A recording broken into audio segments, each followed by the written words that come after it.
எல்லோருக்கும் வணக்கம்.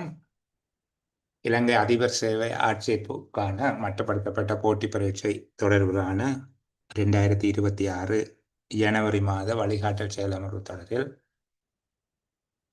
இன்றைக்கு கிரகித்தல் பாட வினாத்தாளுக்கான 6வது செயலமர்வில் சந்திக்கிறோம். ஏற்கனவே பதிவிடப்பட்ட இதற்கு முன்னர் நடைபெற்ற அதிபர் சேவை பரீட்சைகளில் எங்களுக்கு கிடைக்கக்கூடியதாக உள்ள 2015ஆம் ஆண்டு நடைபெற்ற அதிபர் சேவை போட்டி பரீட்சை வினாத்தாள் உங்களுக்காக பதிவிடப்பட்டிருந்தது. பெரும்பாலானவர்களுக்கு அந்த வினாத்தாள் கிடைத்திருக்கும் என்று நம்புகிறேன். இன்றைக்கும் அதை திரும்ப பதிவிட்டிருந்தேன். இந்த வினாத்தாள் தொடர்பாக ஒரு விடயம் சொல்ல வேணும். இதை அடிப்படையாக வைத்துக்கொண்டு இப்படித்தான் ஒரு வினாத்தாள் வரும் என்கிற நம்பிக்கையோடு பயணிக்க வேண்டாம். இந்த 10 வருட காலத்தில் நடைபெற்ற பல்வேறு பரீட்சைகளுக்குள்ளே இப்போ 2015ஆம் ஆண்டு நடைபெற்ற பரீட்சைகள், பல பரீட்சைகள் அதே சேவைகளுக்காக மீளவும் நடைபெற்றிருக்கிறது. அதற்கு முன்னைய காலப்பகுதியில் நடைபெற்ற பரீட்சை வினாத்தாள்களை அடியொற்றியதாக அப்படித்தான் வரும் என்ற நம்பிக்கையோடு சென்றவர்களுக்கு பரீட்சை மண்டபத்தில் அதிர்ச்சிகள் காத்திருந்தது. அவர்கள் கலக்கமடைந்தது உண்டு. உதாரணமாக இலங்கை நிர்வாக சேவை பரீட்சை, இலங்கை கல்வி நிர்வாக சேவை பரீட்சை இந்த 10 வருட காலப்பகுதிக்குள்ள 3 தடவை நடந்திருக்குது. இலங்கை நிர்வாக சேவை பரீட்சை 2017ஆம் ஆண்டு நடைபெற்ற 2014, 2016, 2017 காலப்பகுதி அந்த வினாத்தாள்களை நம்பிக்கொண்டு இப்படித்தான் இருக்கும் என்று 2020ஆம் ஆண்டு பரீட்சைக்கு போனவர்கள் மிகுந்த அவலத்துக்கு உள்ளானார்கள். அந்த வினாத்தாளினுடைய வடிவம் பெருமளவில் வேறுபட்டிருந்தது. அவர்கள் நம்பிக்கொண்டு போன வடிவத்தை விட வராது என்று சொல்லி தேசிய வளவாளர்கள், புகழ்பெற்ற வளவாளர்களால் சொல்லப்பட்ட வினா வடிவங்கள் பல வந்தது. அப்போ நாங்கள் சில விடயங்களை சொல்லுகிறது, நீங்கள் வினாக்களை நம்பிக்கொண்டு போகாதீங்க, வடிவங்களை நம்பிக்கொண்டு போகாதீங்க, உங்களுடைய திறன்களை நம்பிக்கொண்டு போங்க. சில வினாத்தாள்கள் உங்களுடைய திறன்களை பரீட்சிப்பதற்கானவை, அறிவை பரீட்சிப்பதற்கானது அல்ல, திறன்களை பரீட்சிப்பதற்கானது. அறிவு பாதி திறன் பாதி என்பதுதான் பரீட்சையினுடைய ஏற்பாடு. நீங்கள் அதிபர் சேவை பரீட்சை பார்ப்பீங்களாக இருந்தால் 50% திறன்களுக்கான பரீட்சை, 50% அறிவுக்கான பரீட்சை. நுண்ணறிவும் கிரகித்தலும், நுண்ணறிவு என்பது ஒரு வினாத்தாளினுடைய பாதி. அந்த நுண்ணறிவும் கிரகித்தலும் சரி உங்களுக்கு 150 புள்ளிகளுக்கு உங்களுடைய திறன்களை பரீட்சிக்கிறார். பொது அறிவு, பாடசாலை நிர்வாகம் தொடர்பான விடய ஆய்வு என்கிற 150 புள்ளிகள் உங்களுடைய அறிவு சார்ந்தது. இப்போ திறன்களை எப்படியும் சோதிக்கலாம். திறன்களில் இருக்கக்கூடிய முக்கியமான பிரச்சனை, நீங்கள் மில்லியன் கணக்கான வினாக்களை செய்து அதற்கான விடைகளை தயார்படுத்தி கொண்டு போனாலும் அந்த வினாக்கள் ஒருபோதும் திரும்ப வராது. ஆனால் அவ்வளவும் உங்களுக்கு பயன்படும். அது அதில் கற்றுக்கொள்ளுகிற திறன்கள் பரீட்சை மண்டபத்தில் விடையளிப்பதற்கு பயன்படும். ஆனால் எந்த வினாவும் திரும்ப வராது. ஆனால் அறிவு சார்ந்தவற்றில் இப்போ நீங்கள் இலங்கையினுடைய தேசிய கொடியை பற்றி அறிஞ்சு கொண்டு போகிறீங்க, அல்லது இலங்கையினுடைய தேசிய மரபுரிமைகள் சம்பந்தமாக படித்து கொண்டு போகிறீங்க, அதுக்குள்ள கேள்வி அப்படியே வரும். அப்போ அறிவு என்கிறது நீங்கள் ஞாபகத்தில் வச்சிருக்கிற விஷயம். உங்களுக்கு கட்டுரை எல்லாம் இல்லை. கட்டுரை பார்த்தா அது ஒரு பகுதி அறிவை பரீட்சிப்பதற்கானது என்று சொல்லி நாங்கள் எடுத்துக்கொள்ளலாம். இந்த தகவலுக்கு கட்டுரை சில விடயங்கள் எங்களுக்கு அறிவில் இருக்க வேணும், இருந்தால் தானே எழுத கட்டுரை வராது. அப்போ முழுவதும் திறன் சார்ந்தது. இப்போ இது ஏன் இவ்வளவு தூரம் சிரமப்பட்டு சொல்லுகிறேன் என்றால், இந்த 3 வகையான கேள்வியும் தானே வரும், எனக்கு தெரியும், நான் எழுதிட்டேன் அப்படி என்று சொல்லி தயவு செய்து போகாது. இன்னும் நிறைய பேர் தமிழ் ஆசிரியர்கள், தமிழ் பாடத்தில் மிகவும் தேர்ச்சி உள்ளவர்கள், இலக்கண இலக்கிய ரீதியாக நயம்பட பேசவும் எழுதவும் கூடிய தகமை உள்ளவர்கள் பல பேர் கிரகித்தல் என்பது மொழி ஆற்றல், மொழி அறிவு என்று சொல்லி நம்பிக்கொண்டிருக்கிறேன். சரி, அது வேற இது வேற. பயிற்சி செய்யுங்கோ, கவனமா பயிற்சி செய்யுங்கோ. இந்த கேள்வி விடயத்தோட மட்டும் நம்பி இருக்காதீங்கோ. சில வேளைகளில் 3 வினாக்கள் இந்த பரீட்சையில் கேட்கப்பட்டிருந்தது. அது 3 வினாவாக இல்லாமல் 4 வினாவாக வரலாம். மாற்றக்கூடாது என்று சொல்லி ஒரு சமம் இல்லை. உங்களுடைய பரீட்சைக்கான அறிவித்தல்ல எங்கேயும் 3 வினாக்கள் இந்த வடிவத்தில் கேட்கப்படும் என்றெல்லாம் இல்லை. அது 4 வினாவாக 25 புள்ளிகள் கொண்டதாக இருக்கலாம். சரிதானே? அல்லது 30, 30, 40 புள்ளிகள் கொண்டதாக 3 வினாக்களும் அமைக்கப்படலாம். எது வந்தாலும் நீங்கள் தயாராக போகக்கூடிய மாதிரி தான் நாங்கள் பயிற்சி செய்தோம். அதை ஞாபகம் வச்சுக் கொள்ளுங்கள். நான் கிட்டத்தட்ட ஒரு 7 நிமிஷம் எடுத்து உங்களோட பேசுறதுக்கு காரணம் இதுதான். சரி, பந்தம் பேப்பரை சொல்லி தந்தோம், படித்தோம், முடிஞ்சது என்று சொல்லி இல்லாம அந்த விஷயத்துல கொஞ்சம் கவனம் இருக்கும். எல்லா பயிற்சியையும் செய்து பாருங்க. நான் இந்த செஷன் முடிஞ்சதுக்கு பிறகு ஆரம்ப நிலையில இருந்து கிரகித்தலை பார்க்க வேணும் என்பவர்களுக்காக ஏற்கனவே பதிவிட்டிருந்தேன். நான் என்று நினைக்கிறேன். புதுசாக இந்த மாதம் வந்தவர்களுக்காக இந்த இந்த குழுக்களில் திரும்ப பதிவிட்டு விடுகிறேன். அதில் ஒரு 20, 30 வீடியோஸ் இருக்குது. டைம் இருக்கிறார்கள். ஏனென்றால் ஒன்று நேரமும் ஈடுபாடும் இருக்கணும், பங்கு பெற்றலும் இருக்கணும். வெறுமனே ரெண்டும் இருந்தால் உங்களுக்கு தெரியும். டீச்சர்ஸுக்கு நான் சொல்ல தேவையில்லை. உங்களுடைய ஆர்வம் இருந்தால் அதை பயன்படுத்திக் கொள்ளுங்க. சரி, இப்போ செஷனுக்குள்ள போவோம். இந்த வினாத்தால் முழுமையாக கிடைக்க இல்லை. பகுதி அளவில் தான் இந்த வினாத்தால் கிடைச்சிருக்குது. ஆனால் இதில் வந்த வினாவினுடைய தன்மையை நான் கூட சொல்லுகிறேன்.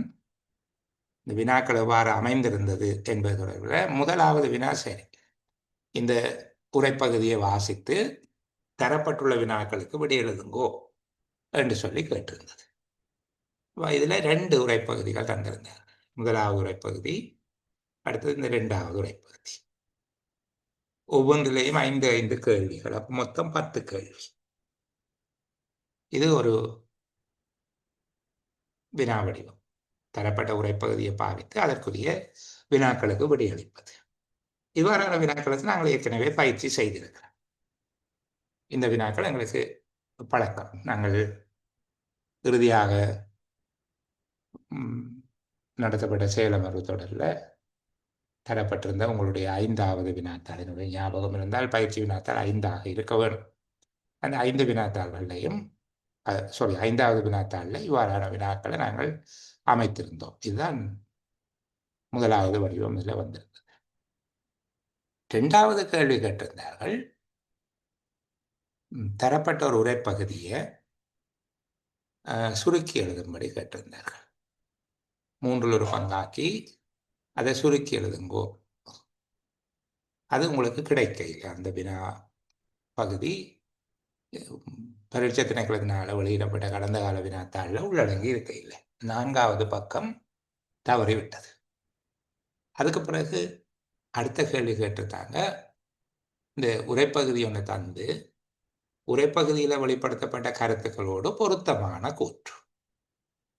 அது எந்த வகையில் பொருத்தம் என்கிறத நாங்கள் தான் டிசைட் பண்ணோம். இது தொடர்புடைய கூற்றுக்களில் பொருத்தமான கூற்றை அடையாளம் கண்டு எழுதுகிறது. இவ்வாறான பயிற்சிகளையும் நாங்கள் கடந்த சேலமர்வுகளில் செய்திருக்கிறோம். பொருத்தமான 4 கூற்றுக்களை அடையாளம் காண்றது. இவ்வாறு 5 வினாக்கள் தொடுத்திருந்தேன். 5 வினாக்கள். அதில் சிறிய சிறிய வினாக்களாக 2 பந்திகள், ஒவ்வொன்றிலையும் 5 5 10 கேள்வி. இதில் இந்த 15 கேள்வி மொத்தமாக. அதை விட ஒரு சுருக்கம். இப்படியாகத்தான் அமைந்திருக்கும். சில பரீட்சைகளில் இந்த இப்படி இருக்கிறதுல மொத்த கேள்வி இலக்கமாக சொல்லுவார்கள். உதாரணத்துக்கு பதிவாளர் சேவை பரீட்சையில எல்லாம் அவர்கள் சொல்லுகிறது அப்படின்னா 50 கேள்வி வரும். 50 கேள்வி என்றால் ஆனா அவன் என்னான் இருக்கிற கேள்வி எல்லாம் ஒவ்வொன்றாக கணக்கில் எடுத்தார். அப்படி பார்த்தா உங்களுக்கு இதில் 16 கேள்வி வந்திருக்கு. இந்த சில வர்த்தமானி அறிவித்தல்ல வினா எண்ணிக்கையை குறிப்பிட்டு சொல்கிறோம். 50 வினாக்கள் வரும் என்று சொல்லி சொன்னால் இப்படி தாகுன்ற மாதிரி இருக்கும். உங்களுக்கு 3 பெரிய வினாக்கள் அல்லது 4 பெரிய வினாக்களை எதிர்பார்க்கலாம். 25 25 புள்ளிகள் கொடுக்குற மாதிரியாக அமையலாம். அல்லது வித்தியாசமாக வரலாம். 30 30 40 அல்லது 30 30 20 20 இந்த மாதிரியாக ஏதோ புள்ளிகள் தொடர்பிலையும் எங்களுக்கு பிரச்சனை இல்லை. அது ஆறதை திரட்டும். நாகே சொன்ன மாதிரி பிழைக்கு கழிச்சு கொண்டு பெருசை திரட்டும் என்ற மாதிரி நாம பிழை இல்லாமல் எழுத பழகினா சரி. சரி, இப்போ வினாவுக்குள் சரிதானே ஒழுங்கிலேயே பார்த்துக்கொள்வோம். முதலாவது வினாவில இருந்தே கதைக்க தொடங்குவோம்.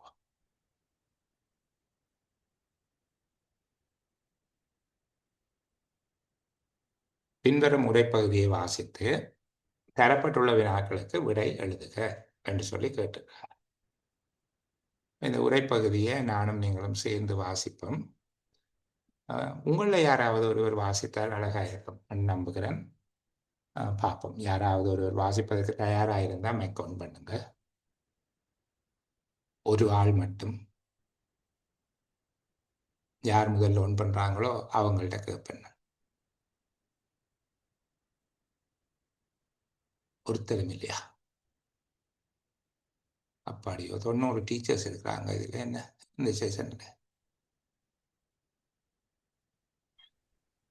ஹம்சியாண்டாலும் அந்த கௌரவத்துக்காக வந்துட்டாங்க. ஓகே, ஹம்சியா வாசிக். 90 பேருடைய பிரதிநிதியாக அவர்களுடைய கௌரவத்தை காப்பாற்றும் ஹம்சியா.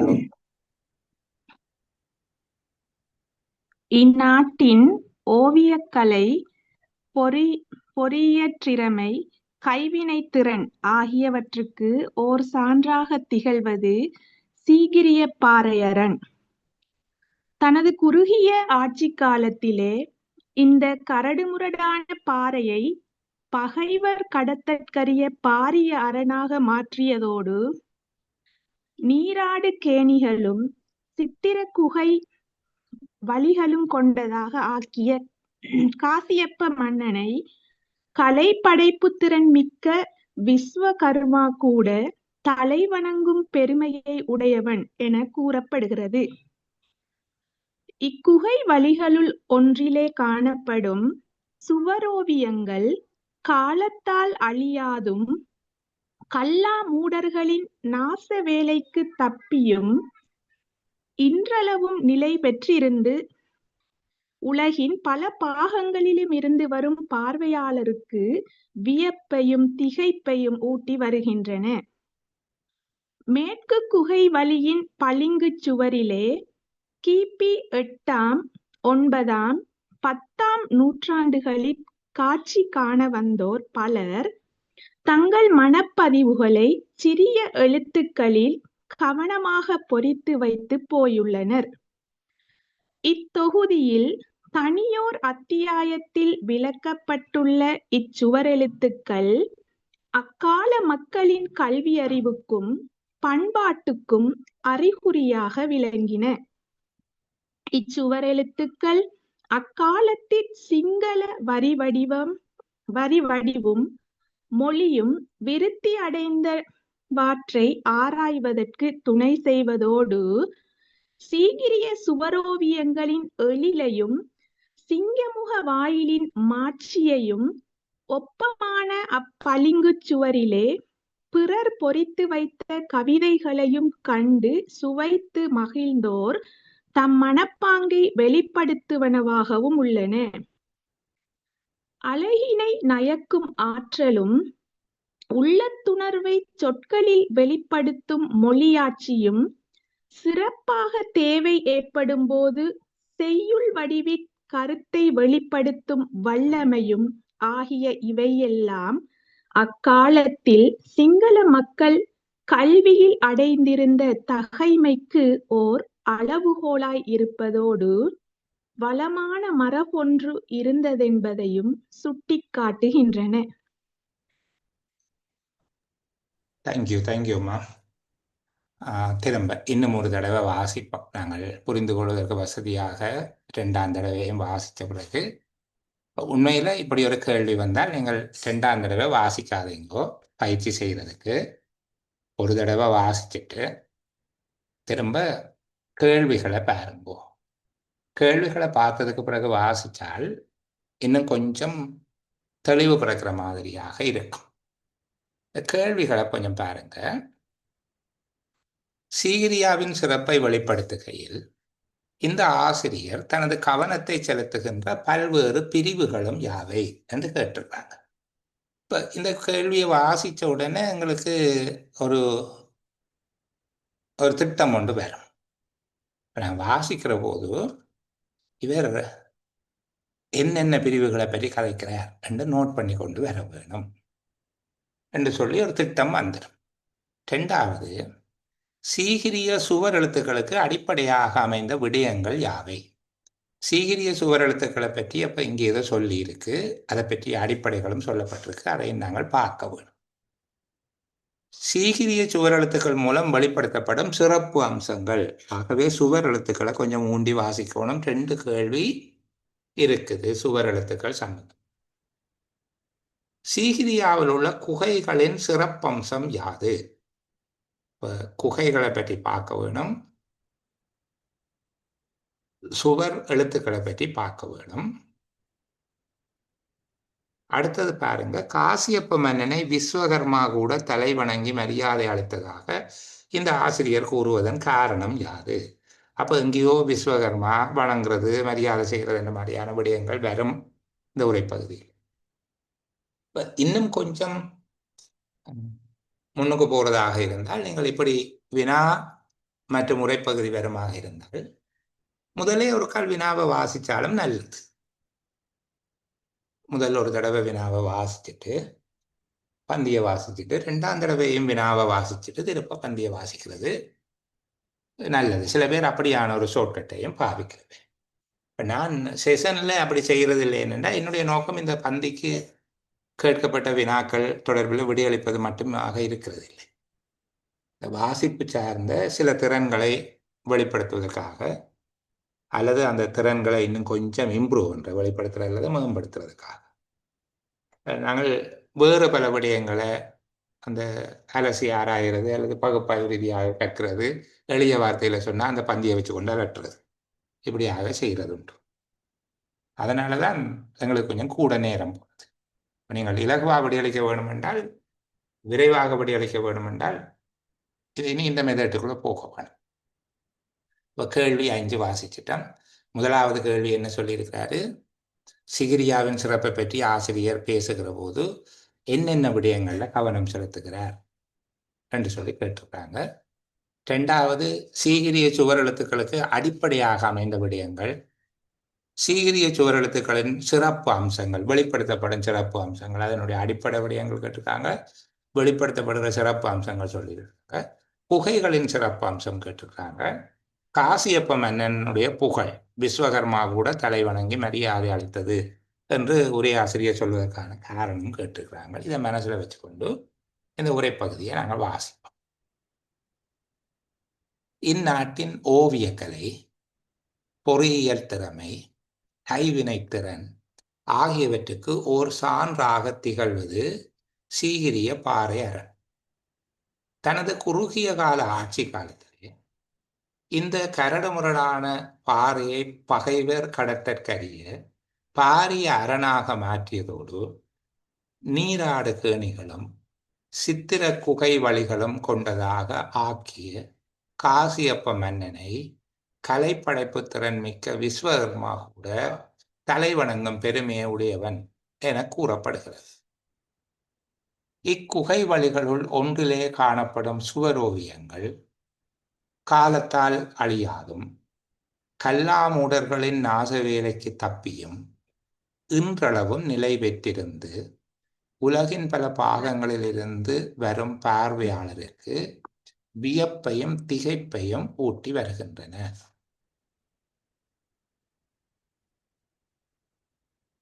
மேற்கு குகை வழியின் பளிங்குச் சுவரிலே கிறிஸ்துவுக்கு பின் 8ஆம், 9ஆம், 10ஆம் நூற்றாண்டுகளில் காட்சி காண வந்தோர் பலர் தங்கள் மனப்பதிவுகளை சிறிய எழுத்துக்களில் கவனமாக பொறித்து வைத்து போயுள்ளனர்.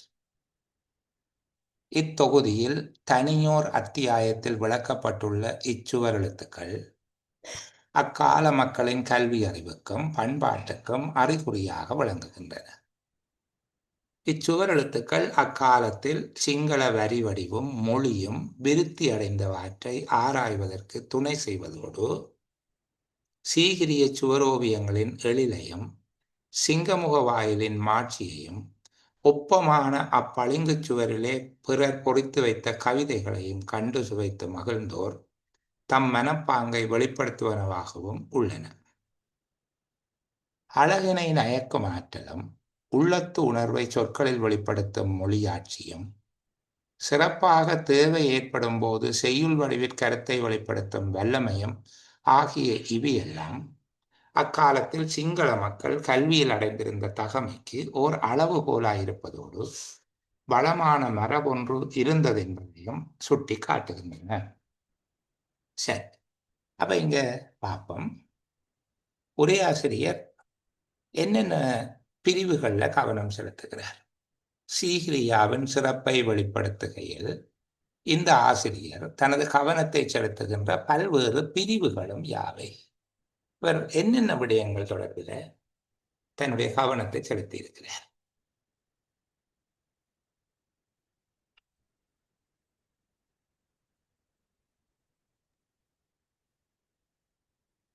இந்த உரையாசிரியர் கவனம் செலுத்துகிற விடயங்கள் என்ன என்று சொல்லி பார்ப்போம். சொல்லுங்கள் யாராவது.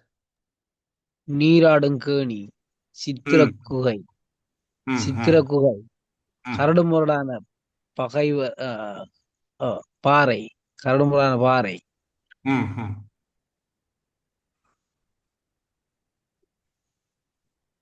அவ்வளவுதானா? சிங்களவர்களின் மொழியாற்றல், அவர்களின் எழுத்து தொடர்பாகவும் சொல்லியிருக்காங்க. திரும்ப சொல்லுங்க, யார் சொன்ன? மோகனா சொல்றீங்க, கதைங்க. இல்ல சிங்களவர்களின் மொழியாற்றல், அடுத்து சிங்களவர்களின் எழுத்தாற்றல் தொடர்பாகவும் சொல்லியிருக்காங்க. சீகிரியாவின் சிறப்பை வெளிப்படுத்துகிற போது ஆசிரியர் தன்னுடைய கவனத்தை செலுத்துகின்ற பல்வேறு பிரிவுகள் என்று கேட்டிருக்க. அப்ப சிகிரியா சீரிய பாறையரன் எல்லாரும் சேம் டைம்ல பேச வேண்டாம்.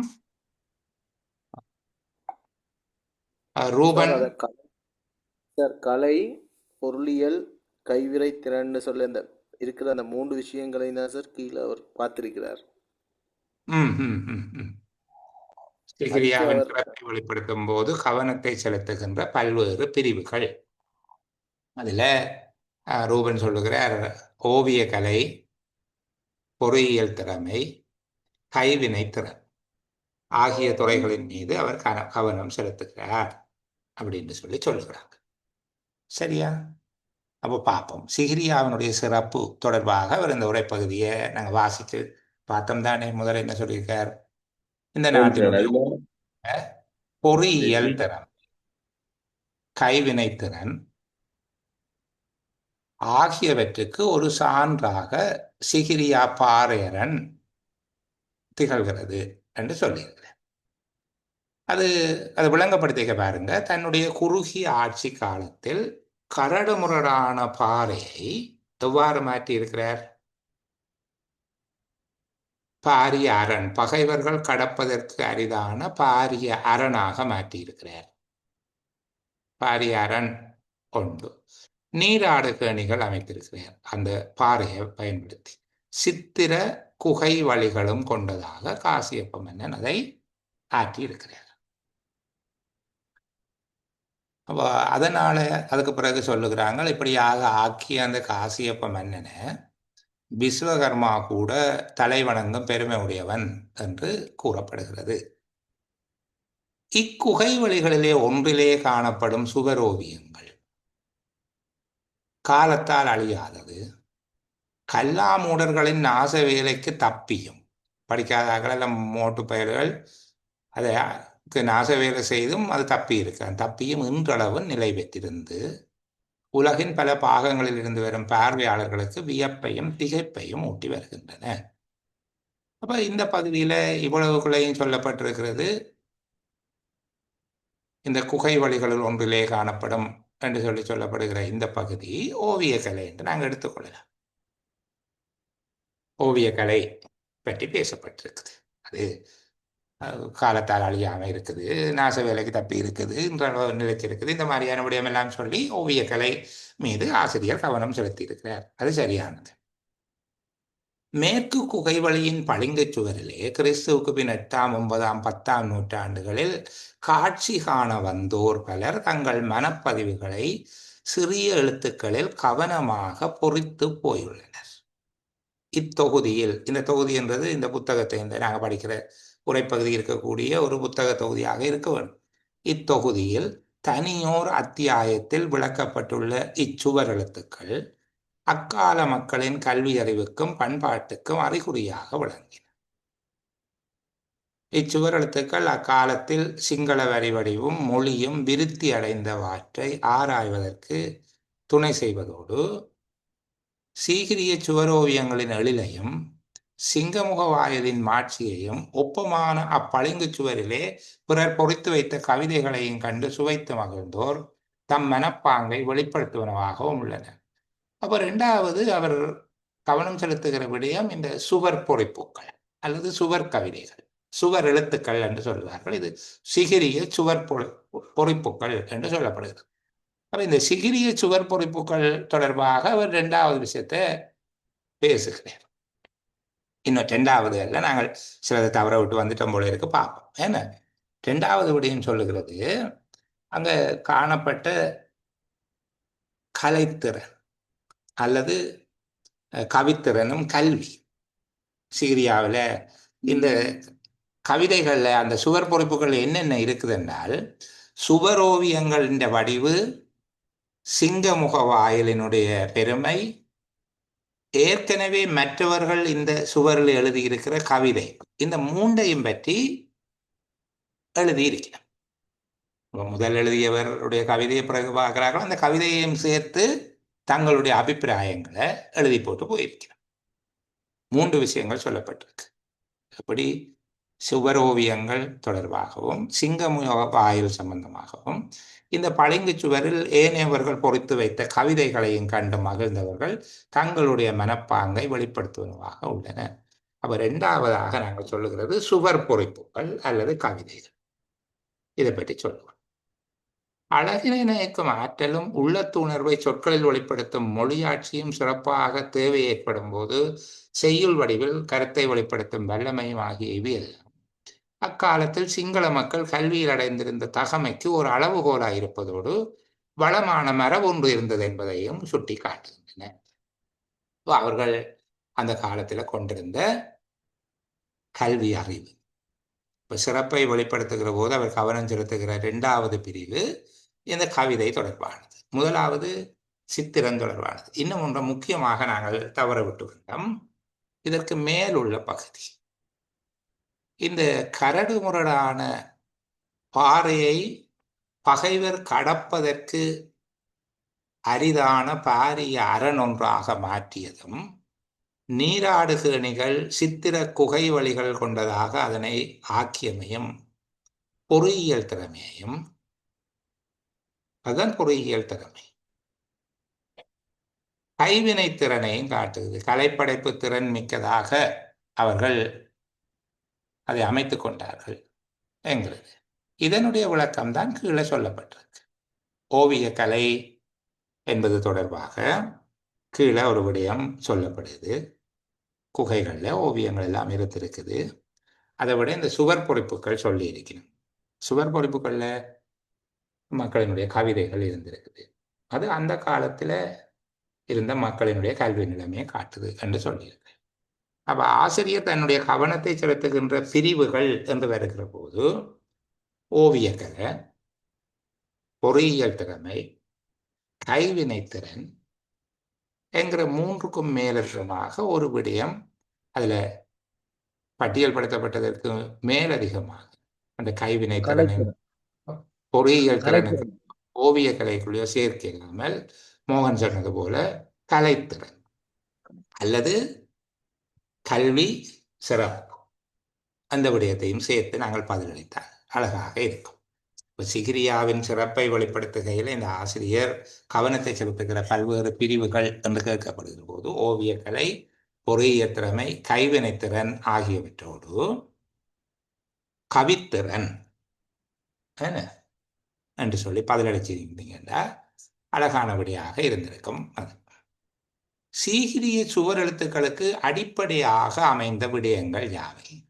சீகிரிய சுவர் எழுத்துக்களுக்கு அடிப்படையாக அமைந்த விடயங்கள் என்று சொல்லி உரையாசிரியர் சொல்லுகிற விடயங்களவை இதை அழைக்கிறேன். சீகிரிய சுவர் எழுத்துக்களுக்கு அடிப்படையாக அமைந்த விடயங்கள் அவை.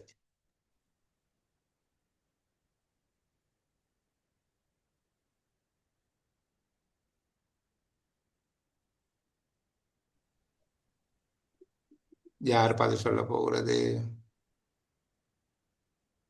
ஓகே, பாசித். ஓகே, பாசித் பேசுங்க. சார், இந்த அக்கால மக்களின் கல்வி அறிவுக்கும் பண்பாட்டுக்கும் அறிகுறியாக விளங்குகின்றன. அடிப்படையாக அமைந்தவை சீகிரிய சுவரெழுத்துக்கள் அடிப்படையாக அமைந்தவை என்னென்ன விடயம் என்று சொல்லுங்க ஒருக்கா பார்ப்போம். அக்கால மக்களின் கல்வி அறிவும் பண்பாடும். அங்க எந்த பகுதியில இருந்து எடுக்கிறோம் அது? இச்சுவரெழுத்துக்கள் அக்கால மக்களின் கல்வி அறிவுக்கும் பண்பாட்டுக்கும் அறிகுறியாக விளங்குகின்றன. இதுல இருந்து எழுதுறீங்க. அக்கால மக்களின் கல்வி அறிவுக்கும் பண்பாட்டுக்கும் அறிகுறியாக விளங்குகின்றன என்று சொல்லி இந்த பகுதி. ஓகே ஓகே, சரி பார்ப்போம். சரிதானே? வேறு விடைகள் யாராவது? கேள்வி இருக்குதானே உங்கள்கிட்ட? காட்டுறதா?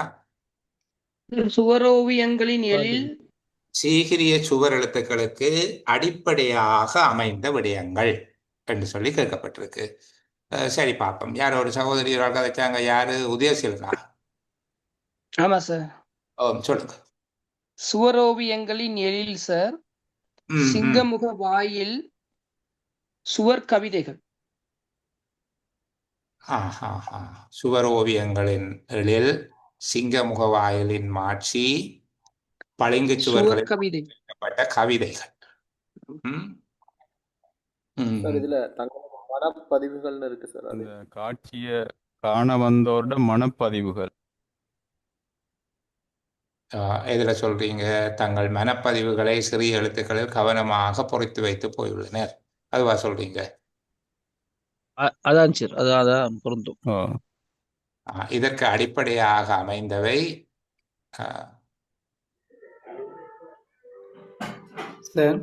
காட்சி காண வந்தோர் தங்கள் மனப்பதிவுகளை சிறிய எழுத்துக்களில் கவனமாக பொறித்து வைத்து போயுள்ளனர் என்கிற பகுதியை வச்சுக்கொண்டு, அப்ப இதுக்கு அடிப்படையாக அமைந்த விடயம்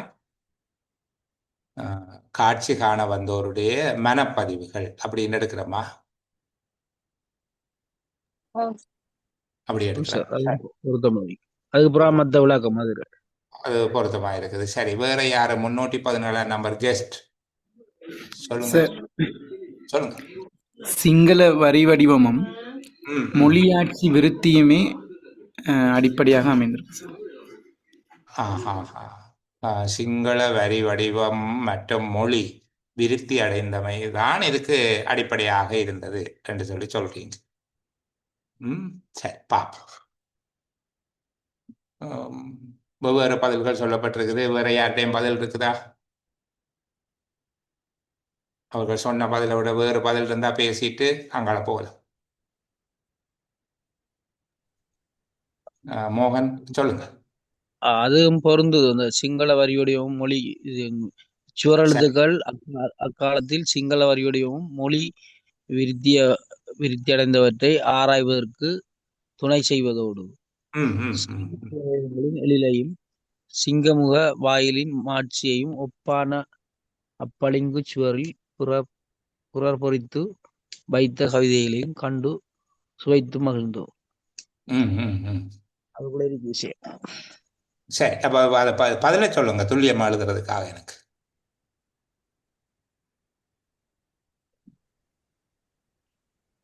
சார், சுவரோவியங்களின் எழில், சிங்கமுக வாயிலின் மாட்சி மற்றும் பிறர் பொறித்து வைத்த கவிதைகள் என்பவை அடிப்படையாக அமைந்தது. சரி, இப்போதைக்கு அந்த விடையை நான் ஏற்றுக்கொள்கிறேன். அப்படியே இருந்தால் யார் பேசுற? சக்தியா பேசுறீங்க? தௌஃபிக் சார். தௌபிக். ஓகே தௌபிக், மூன்றாவது கேள்விக்கு போவோம். சீகிரிய சுவர் எழுத்துக்கள் மூலம் வெளிப்படுத்தப்படும் சிறப்பு அம்சங்கள் யாரு என்ற ஒரு கேள்வி இருக்கு. சீகிரிய சுவர் எழுத்துக்கள் மூலம் வெளிப்படுத்தப்படும் சிறப்பு அம்சங்கள் யாவை? இதுக்கு என்ன? அன்றைய கால சிங்கள மக்களின் கல்வி அறிவு, பண்பாடு, சிங்கள வரி வடிவம், மொழியாட்சி, நயப்புத்திறன். செய்யுள் வடிவ கவிதைகள். ஈனா கேள்விக்கும் உள்ள வேறுபாட்டை தௌபிக் விளங்கப்படுத்துறீங்களா? எனக்கு தஃபீக், ஓம் சார். அவன்னா கேள்விக்கும் ஈனா கேள்விக்கும் உள்ள வேறுபாடு என்ன என்று சொல்லி எனக்கு புரிகிற மாதிரி கொஞ்சம் சொல்லுங்களேன். ஆவண கல்வி சார் சீக்கிரிய சுவர் எழுத்துகளுக்கு அடிப்படையாக அமைந்த விடயங்கள். ஓ, அது வேற மாதிரி சொல்லுவோம். இதுல இருக்கிறது என்ன சொல்லுங்க, விளங்கல சார்? இதை வேற மாதிரி எனக்கு விளங்குற மாதிரி சொல்லணும். இதுல இருக்கிற சொல் இல்லாம எனக்கு புரிகிற மாதிரி கொஞ்சம் எளிமையா சொல்லுங்களேன். சுவர் எழுத்து என்பது கவிதை தானே சார்? ஓ, கவிதைக்கு அடிப்படையாக இப்ப அங்க போன மக்களுடைய இங்க கேள்வி இதுதான் நான் இந்த தௌஃபீக் எதிர்பார்த்தது. அப்படின்னு இந்த சுவர் எழுத்துக்கள் தோன்றுவதற்கு காரணமாக இருந்தவை எவை? விளங்குது. அடிப்படை என்றா என்ன? இது உருவாகிறது காரணமாக மக்களிடம் எழுந்த அழகியல் உணர்வு, மக்களிடம் எழுந்த அழகியல் உணர்வு மனப்பாங்கு என்பதெல்லாம் தாண்டி இதுல இருக்கிற மாதிரியே சொல்லுங்கோவன்.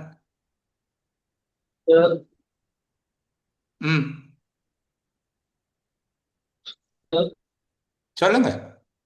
கல்வி அறிவும் பண்பாடு, மனப்பதிவுகள், அவர்களுடைய அந்த மனப்பதிவுகள் தான் அடிப்படையாக சுவர் எழுத்து அவர்களுடைய மனப்பதிவுகள்.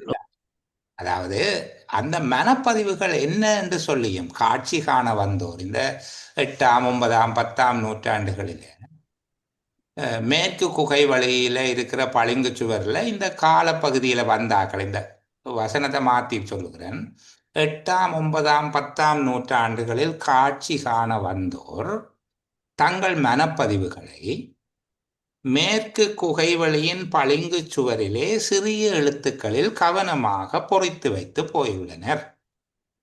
அந்த தெளிவாக விளங்குறதுக்காக முன்பின்னாக மாற்றி சொல்லுகிறேன். 8ஆம் 9ஆம் 10ஆம் நூற்றாண்டுகளில் காட்சி காண வந்தோர் பலர் தங்கள் மனப்பதிவுகளை மேற்கு குகை வழியின் பளிங்கு சுவரிலே சிறிய எழுத்துக்களில் கவனமாக பொறித்து வைத்து போயுள்ளனர். இத்தொகுதியில் தனியோர் அத்தியாயத்தில் விளக்கப்பட்டுள்ள இச்சுவர் எழுத்துக்கள் அதுக்கு பிறகு என்ன விடயத்தை காண்பிக்குது என்று சொல்லி போகிறார். சரிதானே? இச்சுவர் எழுத்துக்கள் அக்காலத்தில் சிங்கள வரி வடிவும் மொழியும் விருத்தி அடைந்தவற்றை ஆராய்வதற்கு துணை செய்வதோடு சிகிரிய சுவரோவியங்களின் எழிலையும் சிங்கமுக வாயிலின் மாட்சியையும் ஒப்பமான அப்பளிங்கு சுவரிலே பிறர் பொறித்து வைத்த கவிதைகளையும் கண்டு சுவைத்து மகிழ்ந்தோர் தம் மனப்பாங்கை வெளிப்படுத்துவனவாகவும் உள்ளன. இதற்கு கீழே வரக்கூடிய விடயங்கள் இவற்றினால வெளிப்படுகிற விடயங்கள் என்ன என்று சொல்லித்தான் கேட்டிருக்கு. இதுக்கு கீழே இருக்கிறது இவற்றினால வெளிப்படுத்தப்படுகிற விடயங்கள். இவை தோன்றுவதற்கு அடிப்படையாக அமைந்த விடயங்கள் அவை. ரெண்டுக்கும் உள்ள வித்தியாசம் விளங்குதா?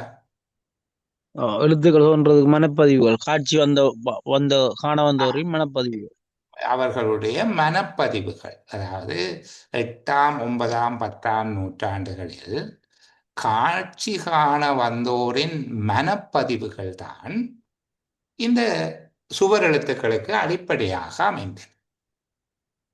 அந்த சுவர் எழுத்துக்கள்ல உள்ளடங்கி இருக்கிற விடயங்கள் என்ன என்று பார்க்கறதுக்கு முன்னுக்கு இதை உருவாக்கிய காரணி என்ன என்று பார்க்கிற போது இதுதான் விடயம். விளங்குது தானே? அப்ப கிறிஸ்துவுக்கு பின் 8ஆம் 9ஆம் 10ஆம் நூற்றாண்டுகளில் காட்சி காண வந்தோருடைய மனப்பதிவுகள் சிகிரிய சுவர் எழுத்துக்களுக்கு அடிப்படையாக அமைந்தன. கிறிஸ்துவுக்கு பின் 8ஆம் 9ஆம் 10ஆம் நூற்றாண்டுகளில் காட்சி காண வந்தோரின் மனப்பதிவுகள் சிகிரிய சுவர் எழுத்துக்களுக்கு அடிப்படையாக அமைந்தன. சரியல்லோ? இந்த பகுதியை நாங்கள் இப்போதைக்கு இது ஒருபடியாக வைத்துக் கொள்வோம். யாரோ ஒரு சந்தேகம் கேட்டீங்க உங்களுக்கு சொல்லுங்க. அதுல அந்த கேள்வியில சார் விடயங்கள் யாவை என்று சொல்லி இருக்கு சார். ஓ, அப்ப இந்த விட போதுமா சார்? இதோட சேர்த்துக்கொள்ள எதுவும் இருக்கிறா சார்? மனப்பதிவுகள் இல்ல, சொல்லுகிறது இப்ப நான் அடிக்கடி உங்களுக்கு சொல்லுகிறேன்னா 5 வினாக்களுக்கும் விடைகளை காண்பதற்கு முன்னுக்கு எழுத வேண்டாம். இப்போதைக்கு நாங்கள் இதை தீர்மானித்து வைக்கிறது தானே. ஆனால் அது பொருத்தம் போல இருக்குது. இப்ப நான் சொல்லுகிற போது அந்த விளக்கம் ஏற்றுக்கொள்வீங்களா? அடிப்படையாக அமைந்தது இல்ல, அவர்களுடைய அந்த என்ன சொல்லுகிறது, அந்த நேரம் எழுந்த ஒரு மகிழ்ச்சி, அதை பார்த்து அவர்களுக்கு உண்டான மன எண்ணங்கள் தான் இதுக்கு அடிப்படையாக அமைந்தது என்று நாங்கள் இப்போதைக்கு ஒரு விடையாக இதை எடுத்துக்கொள்வோம். சரிதானே? முதலாவது கேள்விக்குரிய விட குறித்து வச்சிருக்கிறோம், இரண்டாவது கேள்விக்குரிய விடையை குறித்து வச்சிருக்கிறோம். மூன்றாவது பார்ப்போம். சீகிரிய சுவர் எழுத்துக்கள் மூலம் வெளிப்படுத்தப்படும் சிறப்பு அம்சம். சிறப்பு அம்சம் அவர கல்வி அறிவு பண்பாடு. கல்வி அறிவு பண்பாடு, அது அங்க பார்ப்போம். அக்கால மக்களின் இச்சுவர் எழுத்துக்கள் என்று சொல்லி தொடங்கி, எப்படி தொடங்குறது தானே, இச்சுவர் எழுத்துக்கள் அக்கால மக்களின் கல்வி அறிவுக்கும் பண்பாட்டுக்கும் அறிகுறியாக விளங்குகின்றன. தொடர்ந்தும் பாருங்க, அதே லைன்ல திருப்பி இச்சுவர் எழுத்துக்கள் என்று போடுறார், திருப்பியும் சொல்றார் இச்சுவர் எழுத்துக்கள் அக்கால சிங்கள வரி வடிவம் மொழி வடிவம் விருத்தி அடைந்தவற்றை ஆராய்வதற்கு துணை செய்கிறது. சீகிரிய சுவரோவியங்களின் எழிலையும் சிங்கமுக வாயிலின் மாட்சியையும் ஒப்பமான அப்பளிங்கு சுவரிலே பிறர் பொறித்து வைத்த கவிதைகளையும் கண்டு சுவைத்து மகிழ்ந்தோர் தம் மனப்பாங்கை வெளிப்படுத்துவனவாகவும் உள்ளன. இப்ப இங்க கேள்வியை பாருங்க. கேள்வி என்ன கேட்டிருக்காங்க? சிகிரிய சுவர் எழுத்துக்களின் மூலம் வெளிப்படுத்தப்படும் சிறப்பு அம்சங்கள், வெளிப்படுத்தப்படுகின்ற சிறப்பு அம்சங்கள். அப்போ ஒன்று அக்கால மக்களின் கல்வி அறிவு பண்பாடு, அக்கால மக்களினுடைய கல்வி அறிவு பண்பாடு வெளிப்படுத்தப்படுது. இரண்டாவது சிங்கள வடிவம் மொழி விருத்தி அடைந்த விதம். என்ன சிங்கள வரி வடிவம் மொழியும் விருத்தி அடைந்தவாறு என்றது விருத்தி அடைந்த விதம், அதுக்கும் துணை செய்ய. அடுத்தது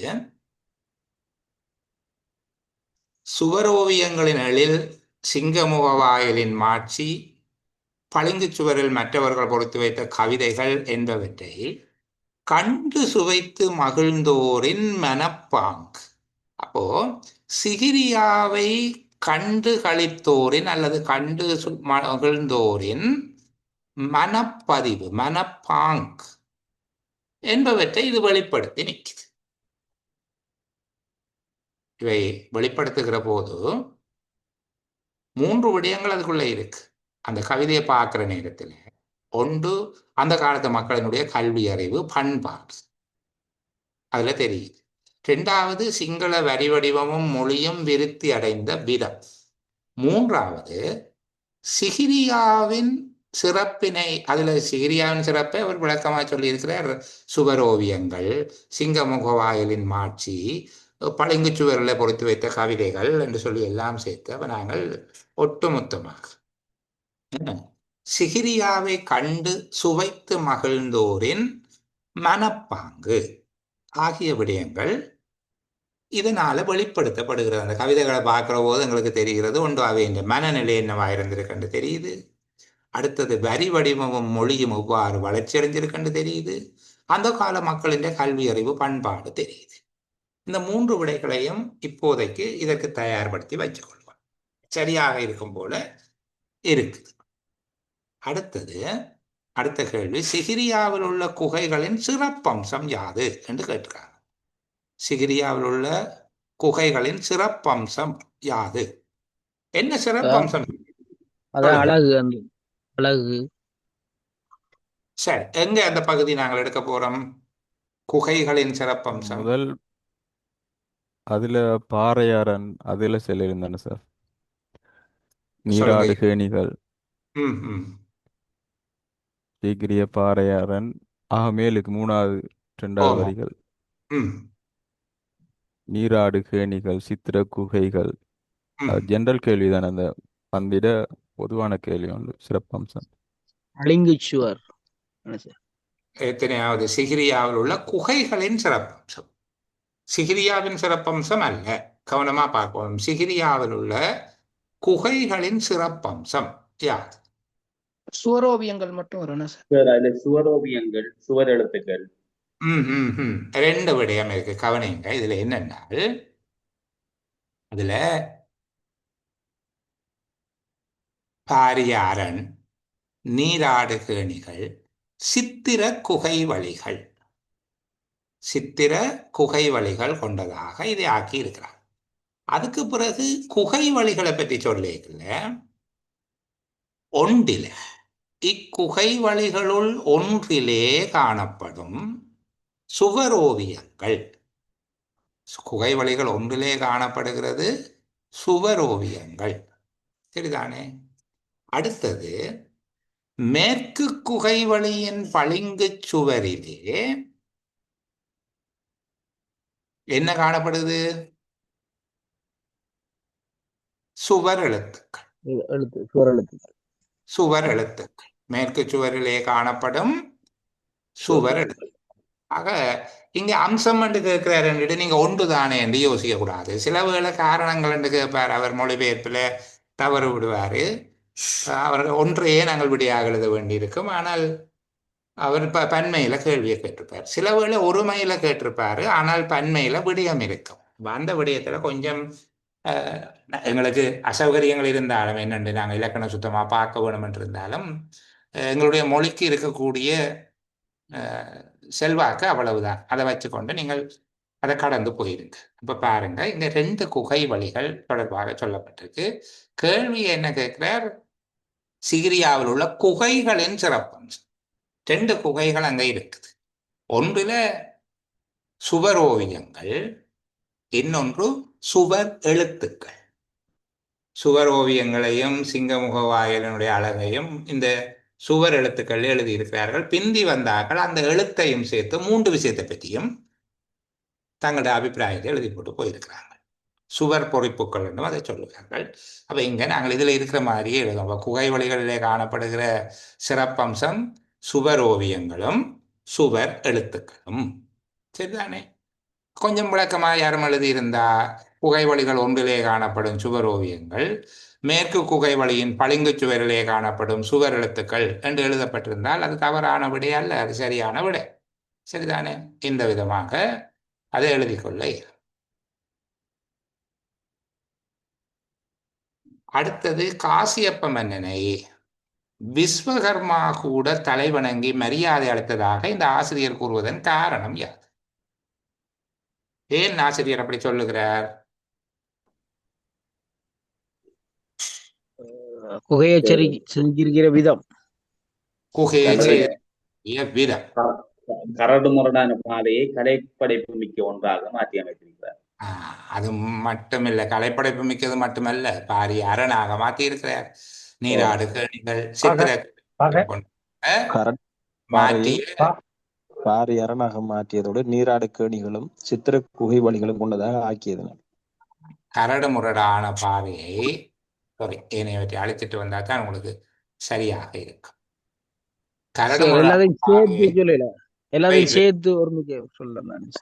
எப்படி சொல்லுங்க?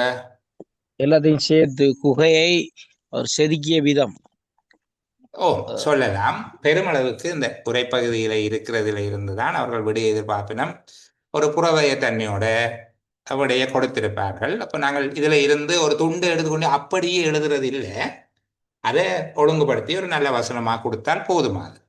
கரடு முரடான பாறையை பகைவர்கள் கடப்பதற்கு அரிதான பாரிய அரணாக மாற்றியமை, நீராடு கேணிகள் சித்திர குகை வழிகள் கொண்டதாக ஆக்கிக்கொண்ட காசியப்ப மன்னனின் கலைத்திறன், சரிதானே? அதுக்கு வணங்குவதற்கு காரணமாக அமைந்தது காசியப்ப மன்னனுடைய கலைப்படைப்பு திறன். ஒற்றை வார்த்தையில பதில் சொல்வதாக இருந்தால் காசியப்ப மன்னனின் கலைப்படைப்பு திறன் என்று எழுதலாம். அதை கொஞ்சம் விளக்கமாக எழுதலாம். அப்படின்னா, கரடுமுரடான பாறையினை பாதுகாப்பு அரணாகவும் நீராடு கேணிகள் சித்திர குகை வழிகள் கொண்டதாக மாற்றிக்கொண்ட காசியப்ப மன்னனுடைய கலைப்படைப்பு திறன் என்று விளக்கமாக எழுதலாம். உங்களுக்கு ஒரு 2 லைன் இருக்குதானே? எப்படியோ இதுக்கு 2 புள்ளியோ 3 புள்ளியோ கொடுத்திருப்பார்கள். அநேகமா 3 புள்ளிகள் கொடுத்திருப்பார்கள் நினைக்கிறேன். இதுக்கு இந்த வினாத்தாள்ல அது தொடர்பான தகவல் இல்லை.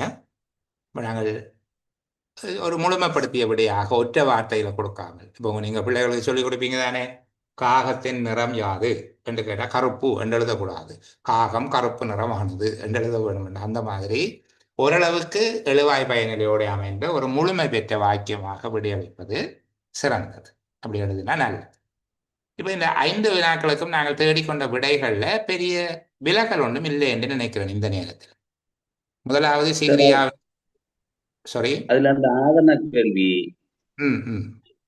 கொஞ்சம் சீக்கிரிய சுவர் எழுத்துகளுக்கு அடிப்படையாக அமைந்த விடயங்கள் யாவை அந்த விஷயத்துல நான் கிறிஸ்துவுக்கு பின் 8ஆம் 9ஆம் நூற்றாண்டுகளில் காட்சி காண வந்தவர்களின் மனப்பதிவுகள் சீக்கிரிய சுவர் எழுத்துகளுக்கு அடிப்படையாக அமைந்தன என்று இருக்கிறோம். அதான் கிரேட் ஆன்சர்.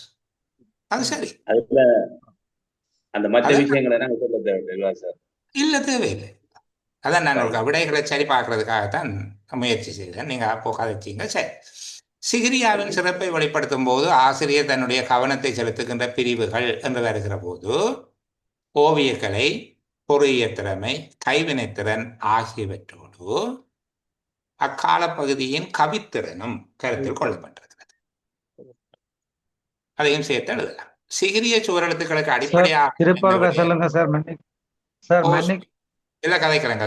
ஓவியக்கலை, பொறியியல் திறமை, கைவினைத்திறன் ஆகியவற்றோடு அக்காலத்தின் கவித்திறன் அல்லது கவித்திறனும் கருத்தில் கொள்ளப்பட்டது. சரிதானே? அடுத்த பகுதிக்கு போகிறோம். சிகிரிய சுவரெழுத்துக்களுக்கு அடிப்படையாக அமைந்த விடயங்கள். அது தௌஃபீக் சொன்ன பதில் மிகச் சரியானது. கிறிஸ்துவுக்கு பின் 8ஆம் 9ஆம் 10ஆம் நூற்றாண்டுகளில் சிகிரியாவை காண வந்தவர்களுடைய மனப்பதிவுகள் சுவரெழுத்துக்களுக்கு அடிப்படையாக அமைந்தன. வேகமாக எழுத முடியலை என்று யோசிக்காதீங்க, திருப்பி வீடியோவை பார்த்துக்கொள்ளுங்க. அந்த விடயத்தை மட்டும் சொல்லிட்டு போகிறேன். சிகிரிய சுவரெழுத்துக்கள் மூலம் வெளிப்படுத்தப்படும் சிறப்பு அம்சங்கள், அது அழகாக 3 விஷயம் சொல்லியிருந்தார்கள். ஒன்று, அக்கால மக்களின் கல்வி அறிவு பண்பாடு, அக்காலத்தின் சிங்கள வரி வடிவம் மொழி விருத்தி அடைந்த விதமும், மற்றும் சிகிரியாவை கண்டு சுவைத்து மகிழ்ந்தோரின் மனப்பாங்கும் வெளிப்படுத்தப்படுகிறது. 3 விடயங்கள். ஒன்று, அக்கால மக்களின் கல்வி அறிவும் பண்பாடும். 2வது, அக்கால சிங்கள வரி வடிவம் மொழியும் விருத்தி அடைந்த விதம், மற்றும் சிகிரியாவை கண்டு சுவைத்து மகிழ்ந்தோரின் மனப்பாங்கு என்பவை வெளிப்படுத்தப்படுகின்றன. 4வது, சிகிரியாவில் உள்ள குகைகளின் சிறப்பம்சம் சுவர் ஓவியங்களும் சுவர் எழுத்துக்களும். சுவர் ஓவியங்களும் சுவர் எழுத்துக்களும். காசியப்ப மன்னனை விஸ்வகர்மா கூட தலைவணங்கி மரியாதை அளித்ததாக இந்த ஆசிரியர் கூறுவதற்கான காரணம், கரடுமுரடான பாறை ஒன்றினை அல்லது பாறையினை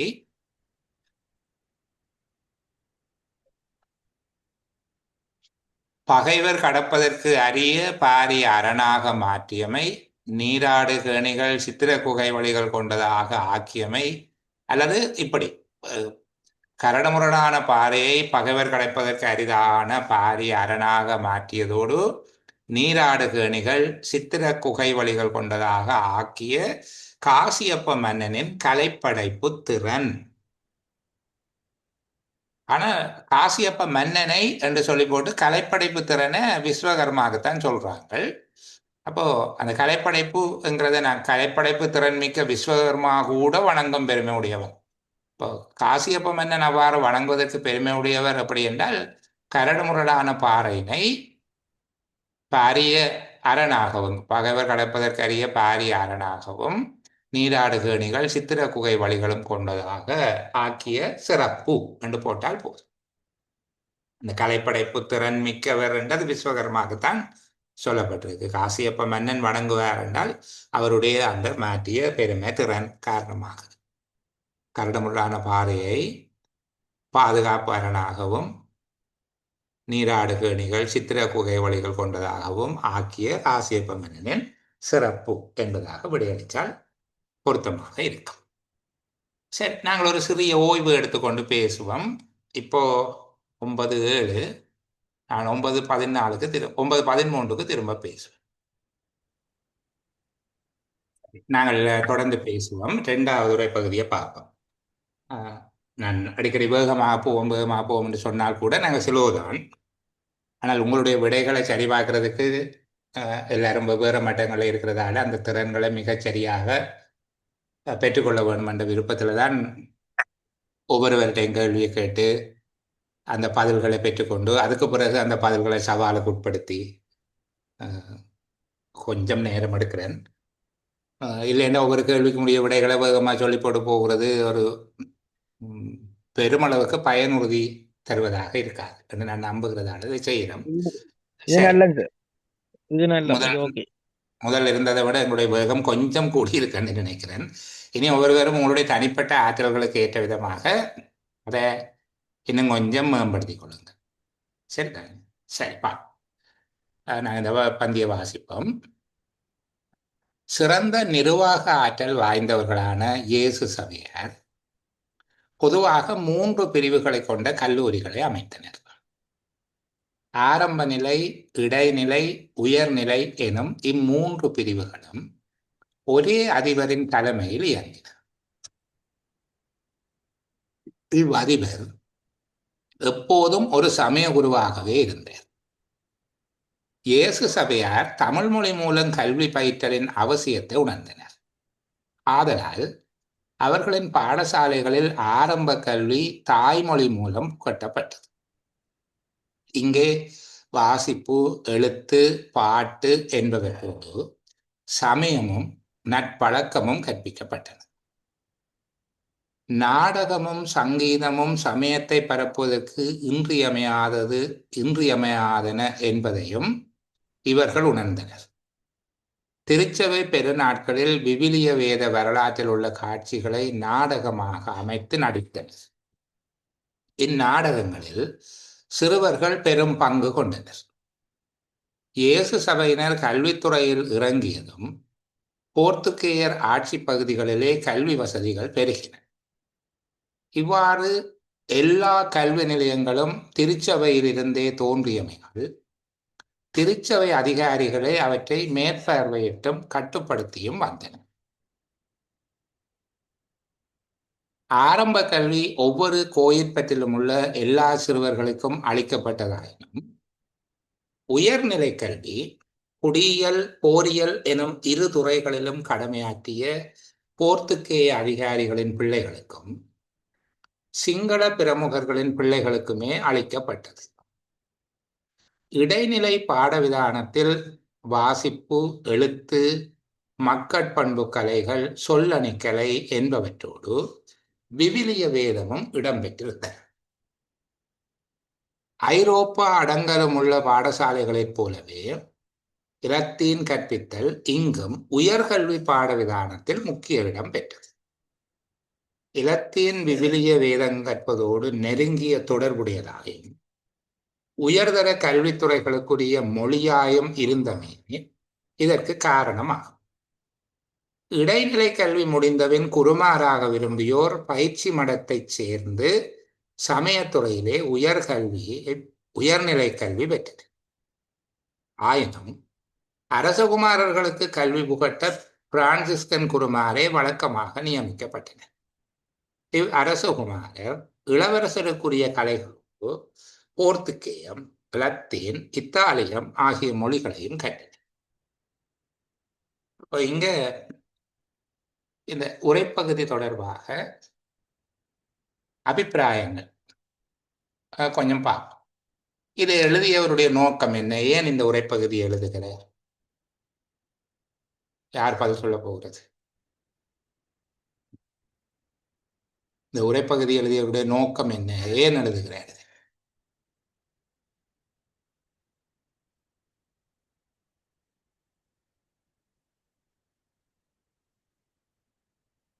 நான் பேசுறது கேட்குது. அடே என்ன? ஓகே, ரூபன் சொல்லுங்க. கால கல்வி, சாரி, போர்த்துகேயர் கால கல்வியை பற்றி. போர்த்துகேயர் கால கல்வியை பற்றி சொல்லுகிறது. நீங்க கொஞ்சம் பெரிய தலையங்கத்துக்குள்ள நிற்கிறீங்க. அதுல இருந்து இறங்கி வாங்க. அது சரி, நீங்க சொல்ற விடை சரி, இன்னும் கொஞ்சம் இறங்கி வாங்க.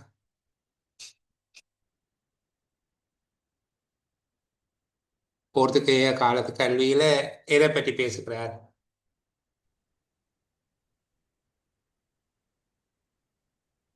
திசாந்தன் பேசுங்க.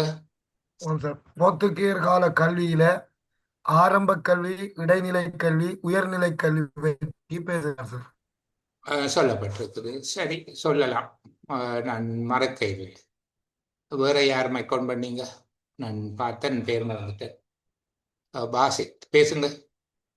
சார் இதுல அந்த இயேசு சபையாரின் கல்வி நிர்வாக ஆற்றல் சம்பந்தமா சொல்லப்படுது. இயேசு சபையாருடைய கல்வி நிர்வாக ஆற்றல் தொடர்பில் என்ன விஷயம் சொல்லப்பட்டிருக்கு?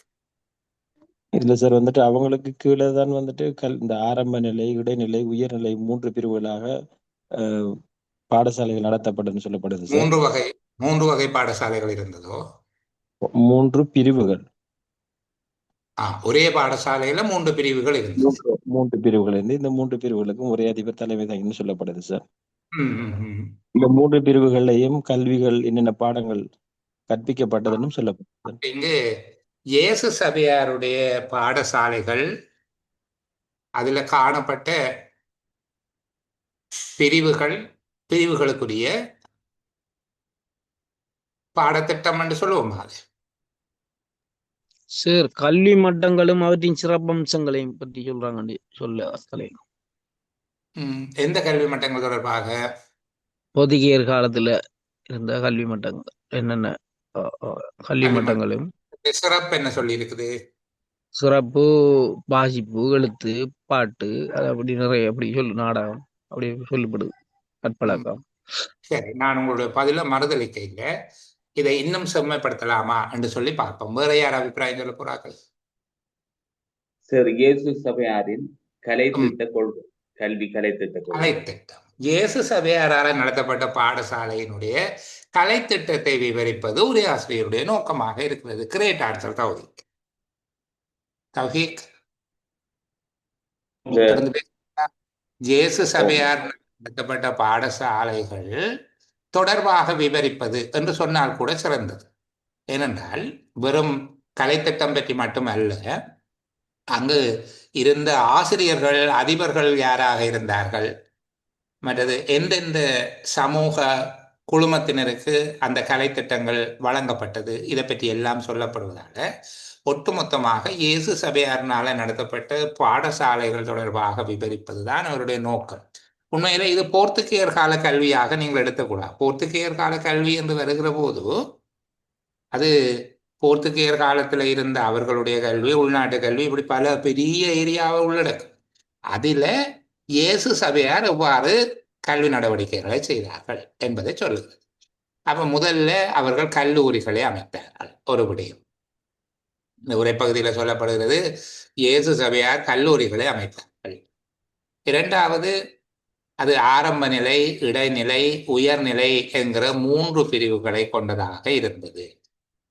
அடுத்ததாக சொல்லப்படுகிறது, ஆரம்ப நிலை கல்வி எவ்வாறு அமைந்திருந்தது, அதுல இருந்த பாடங்கள் எவை. ஆரம்ப நிலை கல்வி எப்படி இருந்தது, அதுல இருந்த பாடங்கள் எவ்வாறு இருந்தது என்று சொல்லிட்டு இடையில ஒரு விஷயத்தை கொஞ்சம் அவசரப்பட்டு பேசுகிறார். எல்லா கல்வி நிலையங்களும் இந்த பகுதியை பேசுறதும் இடையில கொஞ்சம் அவசரப்படுகிறார். என்னன்னா, அதை சிலது உள்ளுக்கு இருக்கிறத உடனே கொண்டு போய் சொல்லணும் என்ற மாதிரியாக சொல்லுகிறது. அதே போல இதுலையும் பார்த்தீங்கன்னா இந்த இடத்துலையும் அவர் கொஞ்சம் அவசரப்பட்டு பேசுறேன்.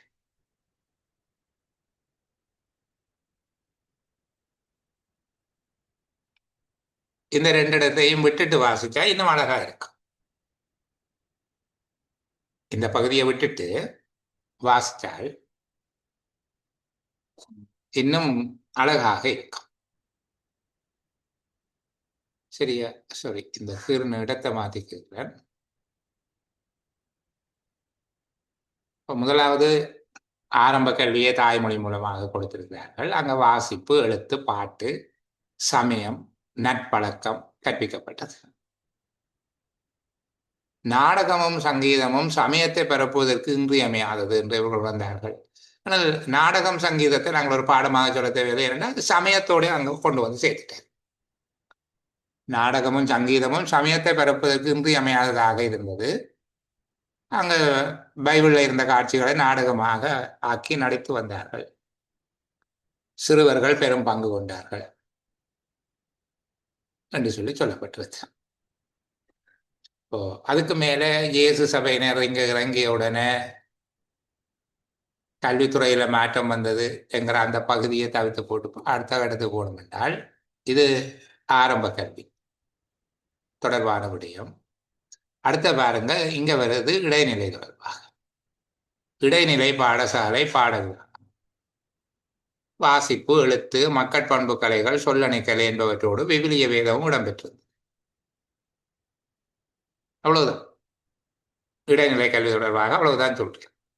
அதுக்கு பிறகு ஐரோப்பா அடங்கலம் உள்ள பாடசாலைகளைப் போலவே லத்தீன் கற்பித்தல் இங்கும் உயர்கல்வி பாட விதானத்தில் முக்கிய இடம் பெற்றது. அடுத்ததாக அவர் உயர்கல்வி பாட விதானம் சம்பந்தமாக சொல்லுகிறார். உயர்கல்வி பாட விதானத்தில் லத்தீன் கற்றல் இல்லாம முதல் முன்னுக்கு லத்தீனை சொல்லி அது உயர்கல்வி பாட விதானத்தில் இருக்குது என்று சொல்லுகிறார். ஐரோப்பா அடங்கலம் உள்ள பாடசாலைகளைப் போலவே லத்தீன் கற்பித்தல் இங்கும் உயர்கல்வி பாட விதானத்தில் முக்கிய இடம் பெற்றது. லத்தீன் விவிலிய வேதங்கள் கற்பதோடு நெருங்கிய தொடர்புடையதாகவும் உயர்தர கல்வி துறைகளுக்கு மொழியாகவும் இருந்தமை இதற்கு காரணம். இதுக்குள்ள அடுத்த கேள்வி, சின்ன சின்ன கேள்விகள் எல்லாம் இருக்கு. லத்தீன் கற்பிக்கப்பட்டதுக்கான காரணம் என்ன, அல்லது லத்தீன் முக்கியத்துவம் பெற்றதுக்கான காரணம் என்ன இதெல்லாம் சொல்றாங்க. இது உயர்நிலை கல்வி தொடர்பாக. அதுக்கு பிறகுதான் நாங்கள் இந்த அடைப்புக்குறி போட்ட விடயங்களுக்குள்ள கவனம் செலுத்தோம். அடைப்புக்குறி போட்ட விடயங்கள்ல கவனம் செலுத்த வேண்டியது அதுக்கு பிறகு.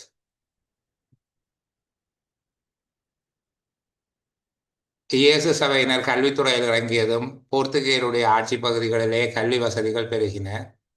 இவ்வாறு எல்லா கல்வி நிலையங்களும் திருச்சபையிலிருந்தே தோன்றியமையால் திருச்சபை அதிகாரிகளை அவற்றை மேற்பார்வையிட்டும் கட்டுப்படுத்தியும் வந்தனர் என்பதை கடைசியா கொண்டே வைக்கணும். அதை கொண்டே கடைசியா வைக்கணும். இடைநிலை கல்வி முடிந்தபின் குருமாராக விரும்பியோர் பயிற்சி மடத்தை சேர்ந்து சமயத்துறையிலே உயர்கல்வி பெற்றனர்.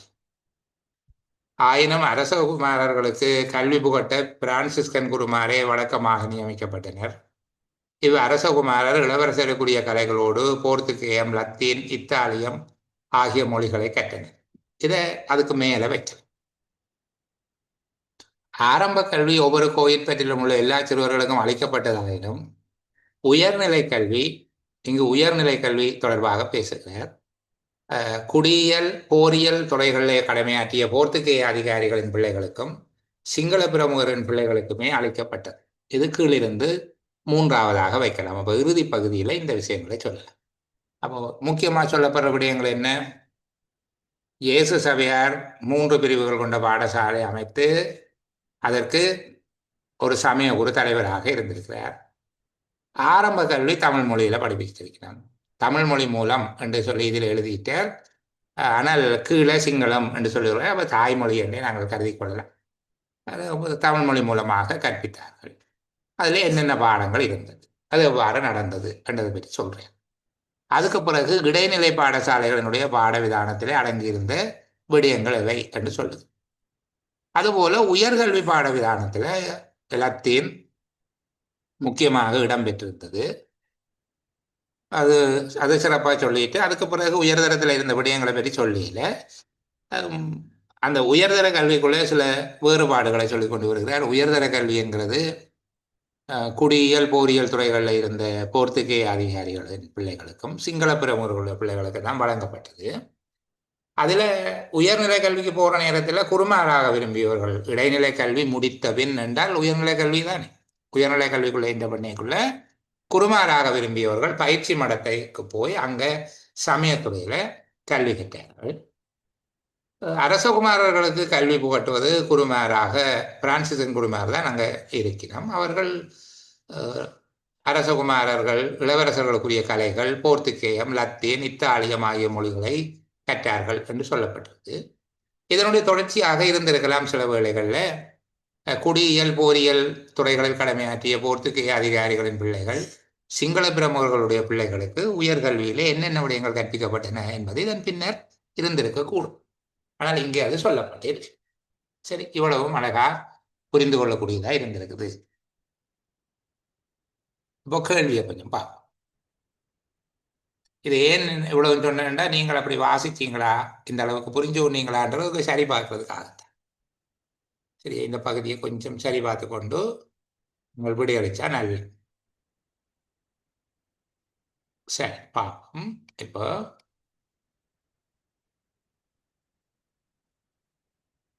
ஆரம்ப பாடசாலைகளில் கற்பிக்கப்பட்ட பாடங்கள் யாவை? இதுல நேரடியாக விடை இருக்கு. நாங்கள் ஒன்றும் தேடி சிரமப்பட்டு விடை எழுத தேவையில்லை. ஏன்னா நேரடியாகவே விடை இருக்கு. இருக்குதானே? ஓம் சார். வாசிப்பு, எழுத்து, பாட்டு, சமயம் எங்க இருக்குது? தாய்மொழி மூலமாக வாசிப்பு, எழுத்து, பாட்டு என்பவற்றோடு நியமம், நட்பழக்கமும் கற்பிக்கப்பட்டன என்று நேரடியாக இருக்கு. அடுத்தது, உயர்கல்வி நிறுவனங்களில் காணப்பட்ட பாட விதானங்கள் எத்தகையவை? உயர்கல்வி நிறுவனங்களில் காணப்பட்ட பாட விதானங்கள் என்று கேட்டிருக்காங்க. உயர்கல்வி தொடர்பாக எங்க சொல்லப்பட்டிருக்குது?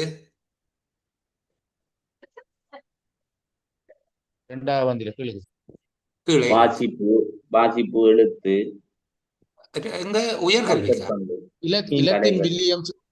இலத்தின் வில்லிய வேதங்களோடு உயர்கல்வி பாட விதானத்தில் இந்த இலத்தின் விவிலிய வேதங்கள்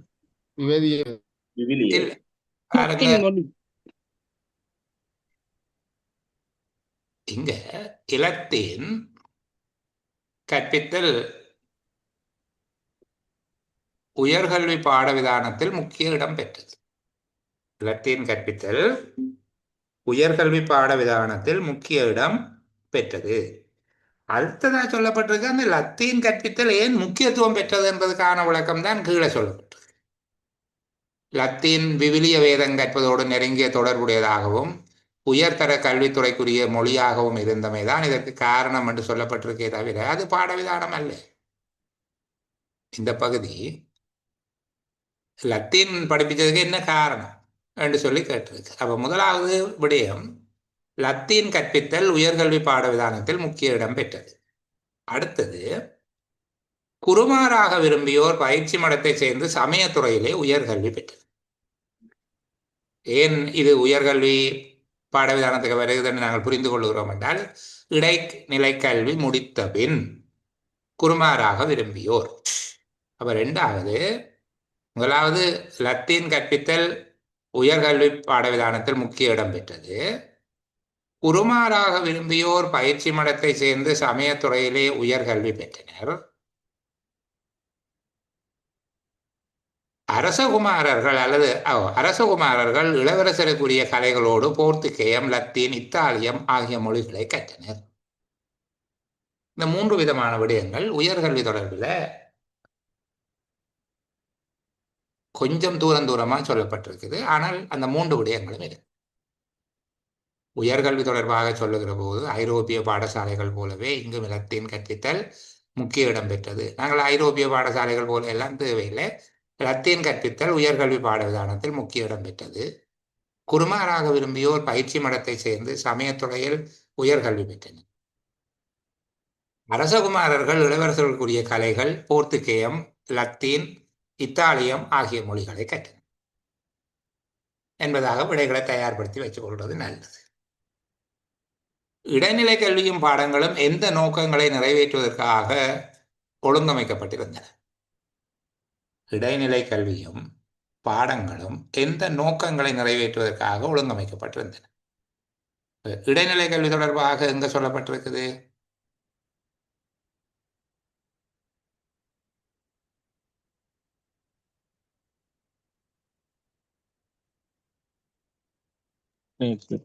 இடைநிலை பாடசாலை பாட விதானத்தில் வாசிப்பு, எழுத்து,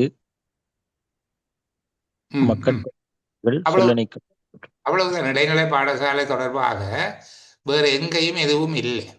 இவ்வளவுதான் இந்த பகுதி. இடைநிலை பாடசாலை பாடவிதானத்தில் வாசிப்பு, எழுத்து, மக்கட்பண்பு கலைகள், சொல்லணிக்கலை என்பவற்றோடு விவிலிய வேதமும் இடம்பெற்றிருந்தது. இந்த கேள்வியை பார்க்குற போது ஒரு மயக்கம் தருவதாக இருக்குது. இடைநிலை கல்வி பாடங்களும் எந்த நோக்கங்களை நிறைவேற்றுவதற்காக ஒழுங்கமைக்கப்பட்டிருந்தன என்று கேட்கப்பட்டிருக்குது.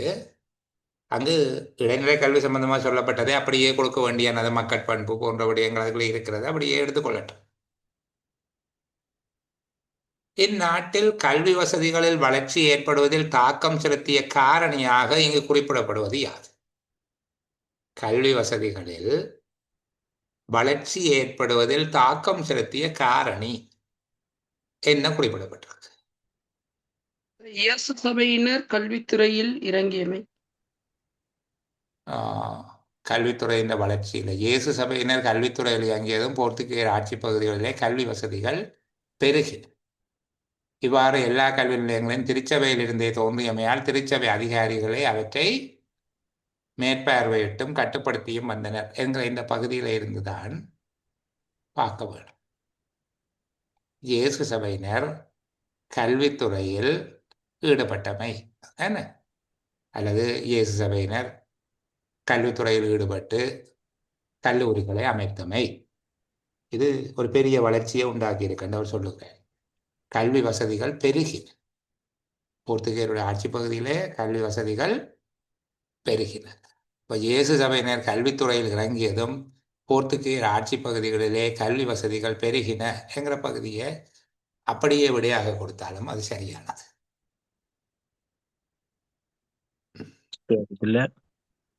சொல்லுங்க சார். இதுல இந்த கல்வி வளர்ச்சியில் தாக்கம் செலுத்திய காரணம் பார்க்க போதும் சார், இந்த உயர் கல்வியை வந்துட்டு சார், இந்த குடியியல் போரியல், உயர்கல்வி குடியியல் போரியல் என்னும் இரு துறைகளிலும் கடமையாற்றிய போர்த்துகீய அதிகாரின் பிள்ளைகளுக்கும் சிங்கள பிரமுகர்களின் பிள்ளைகளுக்கும் அளிக்கப்பட்டது. இது உயர்கல்வி பெறுவதில் காணப்பட்ட ஒரு மட்டுப்பாட்டைத்தான் அதில் சொல்லுகிறேன். எப்படி என்றால், உயர்கல்வி எல்லாருக்கும் கிடைக்கல. போர்த்துகீய அதிகாரிகளில் போர் வீரர்களாகவும் அல்லது நிர்வாக அதிகாரிகளாகவும் இங்கே இருந்தவர்களுடைய பிள்ளைகள், அதுபோல சிங்கள பிரதானிகளுடைய பிள்ளைகளுக்கு மாத்திரம்தான் உயர்கல்வி கிடைத்தது என்று சொல்லுகிறேன். கேள்வியினுடைய நோக்கம் கல்வி வளர்ச்சி ஏற்படுவதில் தாக்கம் செலுத்திய காரணி. தாக்கம் என்றால் பாதிப்புன்றது கூட செல்வாக்கு செலுத்தின, எஃபெக்ட் பண்ணின ரீசன் என்னன்னு தான் கேட்டிருக்கிறாங்க என்பதால, இதை விட அந்த இயேசு சபையினர் வந்ததுனால பாடசாலைகள் பெருகியது என்று சொல்லுகிறது என்ற வளர்ச்சியில் என்று கேட்டிருக்காங்க தானே. அதனால அந்த பகுதி இன்னும் பொருத்தமா இருக்கு. உங்களுக்கு கேள்விக்கு விட கிடைத்ததா? யார் கேட்டது? சரி, அவருடைய சத்தத்தை காணையில் நாங்கள் அடுத்த பகுதிக்கு போவோம். இயேசு சபையினரால் அமைக்கப்பட்ட பாடசாலைகளின் வகைப்படுத்தல் எந்த விதத்தில் அமைந்திருந்தது? எவ்வாறு அமைந்திருந்தது?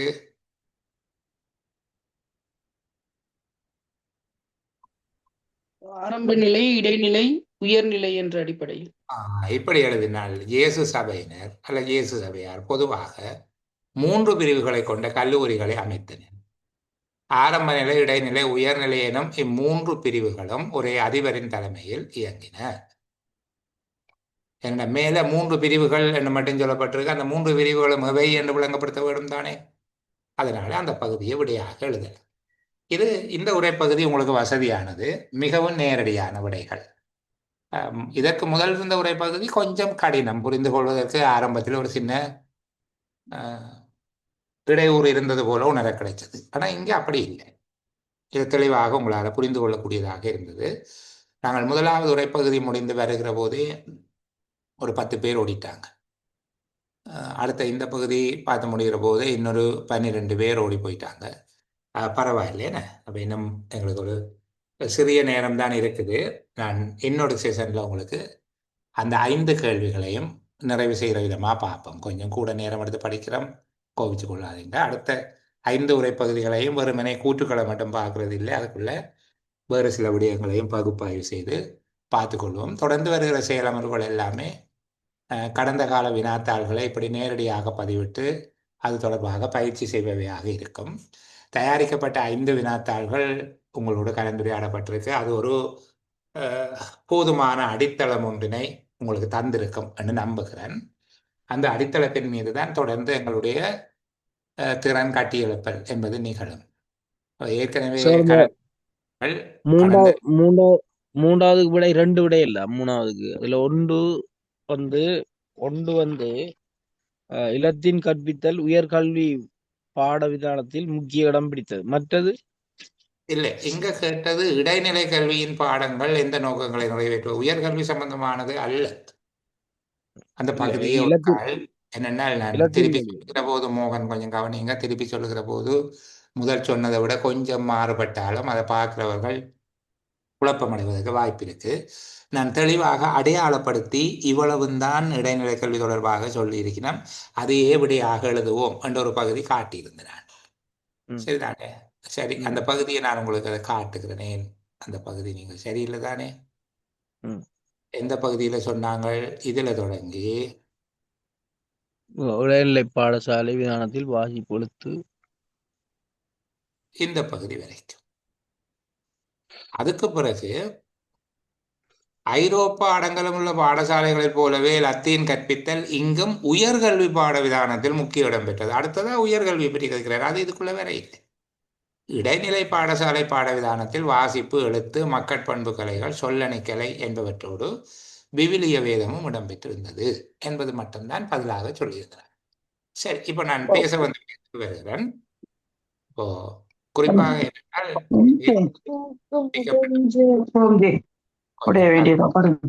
கலைக்கிறார்கள் மெக்கனி பாட்டிட்டு கலைங்க பிளீஸ். ஏற்கனவே கலந்து கொண்ட செயலமர்வுகளில் இதற்குரிய அடிப்படைகள் கொடுக்கப்பட்டிருக்கு. அப்போ அந்த அடிப்படை விடயங்களை பயிற்சி செய்தால் அதுதான் ஒரு அத்திவாரமாக இருக்கும். அதே விடயங்கள் மீள 2ஆம் தடவை பார்க்கிற போது இந்த எங்களுடைய இஸ்லாமிய சகோதரர்கள் சொல்வது போல இன்ஷா அல்லாஹ் கடவுள் நாடினால் அதை 3ஆம் தடவையும் பார்க்க வாய்ப்பு கிடைத்தால் சிறப்பாக இருக்கு. நான் சில குழுக்களில் என்னுடைய டிசம்பர் மாதத்தில் நடைபெற்ற கிரகித்தல் செயலமர்களுடைய வினாத்தாள்களும் காணொலிகளும் பதிவிட்டிருந்தேன். நான் சில குழுவில் தவற விடப்பட்டிருக்கிறேன் நினைக்கிறேன். நான் அது உங்களுக்கு திரும்ப கொடுப்பேன். ஜனவரி மாதத்துக்கு வந்தவர்களுக்கு மட்டும் அல்ல, டிசம்பர் மாதத்தில் வராதாக்கள் வந்தாக்கள் எல்லாருமே பயன்பெறுகிற விதமாக அதை நான் திரும்ப கொடுக்குறேன். அந்த குழுவில் நாளைக்கு அதை பதிவிட்டு விடுகிறேன். அப்போ நீங்கள் அந்த பேப்பர்ஸையும் கொஞ்சம் கவனம் எடுத்து திருப்பி செய்து பாருங்கள். ஆரம்பத்தில் இருந்து பார்த்தால்தான் நல்லது. சரிதானே? எல்லாத்தையும் காசுனால மட்டும் வருமானத்தினால மட்டும் கணக்கு பண்ணிடலாது தானே? கட்டாயமாக அந்த பகுதியையும் பார்த்து கொண்டு வாங்க. அப்போ 5 வினாத்தாள்களையும் மீள பதிவிட்டு விடுகிறேன். அதை செய்து பார்த்துட்டு வீடியோக்களை பார்த்து உங்களுடைய பயிற்சிகளை மேம்படுத்தி கொள்ளுங்க. இனி வருகிற செயலமர்வுகள் எல்லாமே கடந்த கால வினாத்தாள்கள் அடிப்படையாக கொண்டதாக இருக்கும். நான் திரும்பவும் சொல்லுகிறேன், இந்த வினாத்தாளை பார்த்து மகிழ்ச்சி அடைய வேண்டாம், இப்படி இலகுவாக வரும் என்று நம்பிக்கொண்டு போக வேண்டாம். இன்னும் கடினமான பயிற்சிகளை நாங்கள் செய்வோம். கடினமான பயிற்சி இருந்தால் சில வேளைகளில் சண்டை இலகுவாக இருக்கலாம். அது தொடர்பில் அச்சமடைய தேவை. நாங்கள் இன்னும் ஒரு அழகான செயலமர்வில் நல்ல பொழுதுல சந்திக்கிற வரைக்கும் எல்லோருக்கும் சுபீட்சமான பொழுதுகள் அமைய வேண்டும் என்கிற பிரார்த்தனையோடு பாய் குட் நைட். சார் இதுல ஆடியோ போட்டு